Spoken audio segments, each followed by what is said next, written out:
देखिए, कोई भी परीक्षा अगर आप देते हैं, चाहे वो बोर्ड के एग्जामिनेशन हो, चाहे ग्रेजुएशन के एग्जामिनेशन हो या कॉम्पिटिटिव एग्जाम की एग्जामिनेशन हो, तो कहीं पर भी आप परीक्षा अगर देने जाते हैं तो उसके कुछ इंस्ट्रक्शंस होते हैं। उन इंस्ट्रक्शंस को आपको फॉलो करना होता है। अगर उन इंस्ट्रक्शन को आप फॉलो नहीं करते हैं तो आपका रिजल्ट भी रुक सकता है, यानी आपका रिजल्ट पेंडिंग हो सकता है और आप बहुत ही ज़्यादा दिक्कतों में पड़ सकते हैं। तो कुछ इंस्ट्रक्शंस मैं आपको आज इस वीडियो में बताने वाला हूँ। ये इंस्ट्रक्शंस आप अगर फॉलो कर लेते हैं तो 100% आपका रिजल्ट बिल्कुल नहीं रुकेगा और बहुत सारी समस्याएं आपकी ऐसे ही चुटकियों में सॉल्व हो जाएंगी। तो इंस्ट्रक्शंस बहुत ही कमाल के हैं, इनको फॉलो करना हर बच्चे के लिए बिल्कुल मैंडेटरी है, मतलब करना ही करना। सबसे पहला जो इंस्ट्रक्शन है कि अगर आप परीक्षा देने जा रहे हैं तो आपके पास प्रवेश पत्र होना बहुत ही ज्यादा जरूरी है। अगर किसी कारणवश आपका प्रवेश पत्र घर पर छूट गया तो आपको परीक्षा में बैठने की अनुमति नहीं दी जाएगी। चाहे आप कितना भी प्रयास कर लें,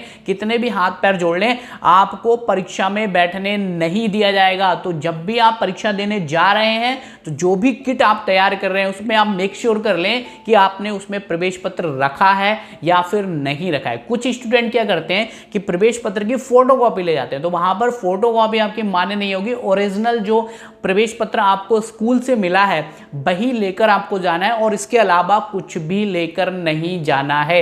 इस चीज का विशेष ध्यान रखें। जब आप लिख लेते हैं, जैसे जो 3 घंटे का समय होता है, उस 3 घंटे में आप पेपर को पूरा कर लेते हैं। कई बच्चे क्या करते हैं कि 2.5 घंटे में ही या 2 घंटे में ही निपटारा कर देते हैं अपने पेपर का, यानी पूरा कर लेते हैं। तो वहां पर आपको उठकर नहीं जाना है। आप सोचो कि आपको लग रहा है कि यार पेपर खत्म हो गया, मैंने कर लिया, तो चलो अब निकल लेते हैं, अब चल देते हैं, तो ऐसा कुछ भी नहीं है। 3 घंटे के बाद ही आपको परीक्षा हॉल से निकाला जाएगा। आप बीच में उठकर नहीं जा सकते, चाहे आप लिखो उस दौरान या फिर ना लिखो, आपको उठकर तभी जाना है जब परीक्षा समाप्त हो जाएगी, यानी पूरे 3 घंटे का समय हो जाएगा। अपनी आंसर शीट अपने अध्यापक को दे देंगे आपने क्वेश्चंस को पूरा करने के बाद, तब भी आपको परीक्षा हॉल से बाहर नहीं जाना है जब तक टीचर आपकी सारी कॉपीज को इकट्ठा ना कर ले और बच्चों को काउंट ना कर ले और कॉपीज को काउंट ना कर ले। यानी जैसे सपोज कीजिए 20 बच्चों ने एक हॉल में परीक्षा दी तो 20 कॉपी ही होनी चाहिए। तो सबसे पहले अध्यापक आपकी कॉपी लेता है,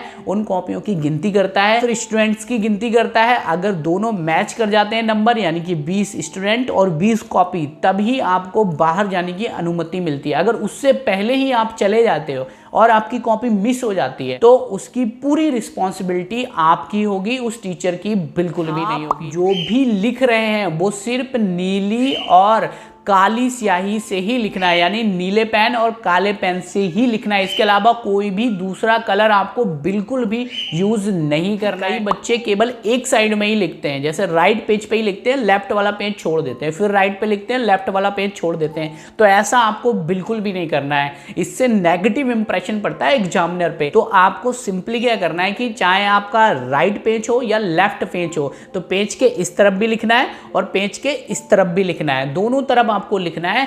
कहीं से कहीं तक आपको कोई भी पेज बीच में नहीं छोड़ना है। कई बार हमारी ड्रेस में, हमारी पैंट में या फिर हमारे शर्ट में कोई कागज का टुकड़ा चला जाता है, तो ध्यान रखें कि कोई भी कागज का टुकड़ा आपके ना तो किट में हो, ना आपकी पैंट में हो, ना किसी भी प्रकार की जेब में हो। तो कहीं से कहीं तक आपके पास कोई भी कागज का ना तो ब्लैंक टुकड़ा होना चाहिए, ना उस पर लिखा हुआ होना चाहिए। जब भी आप परीक्षा हॉल में बैठ रहे हैं अपनी शीट पर परीक्षा देने के लिए, तो अपने आसपास जरूर चेक कर लें कि वहां पर आपके पास कोई कागज का टुकड़ा तो नहीं पड़ा हुआ है।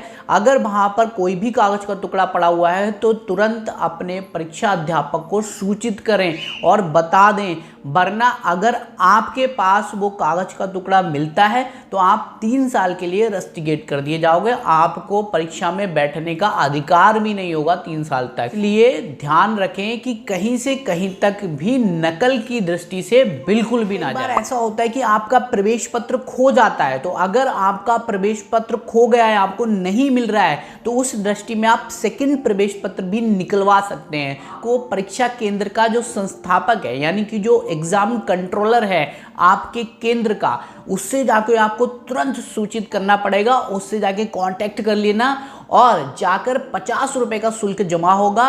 50 रुपए के शुल्क में आपको द्वितीय प्रतिलिपि मिल जाएगी उस प्रवेश पत्र की और आपको अलाउ कर दिया जाएगा परीक्षा में बैठने। बच्चे स्मार्ट वॉच या कैलकुलेटर या मोबाइल या किसी भी प्रकार का गैजेट लेकर गलती से या फिर अपनी इच्छा से परीक्षा में चले जाते हैं, तो ध्यान रखें कि कोई भी गैजेट, किसी भी प्रकार का गैजेट आपके पास नहीं होना चाहिए। अगर गैजेट आपके पास हुआ और आप पकड़े गए तो आपको 3 साल के लिए रस्टिकेट कर दिया जाएगा और आपको परीक्षा में बैठने की अनुमति भी नहीं होगी, आपका रिजल्ट भी रुक जाएगा। तो इसलिए किसी भी प्रकार का कोई भी गैजेट परीक्षा में लेकर ना जाए। तो ये कुछ इंस्ट्रक्शंस थी जो हर हाल में बच्चे को पता होनी चाहिए। ये सारी इंस्ट्रक्शंस को आपको हर हाल में फॉलो करना ही करना है। तो आई होप आपको पूरी प्रोसेस का पता चल गया होगा और अगर कोई भी डाउट हो परीक्षा के रिगार्डिंग तो मुझे कमेंट कर देना, मैं उस पर पर्टिकुलर वीडियो बना के आपको समझा दूंगा।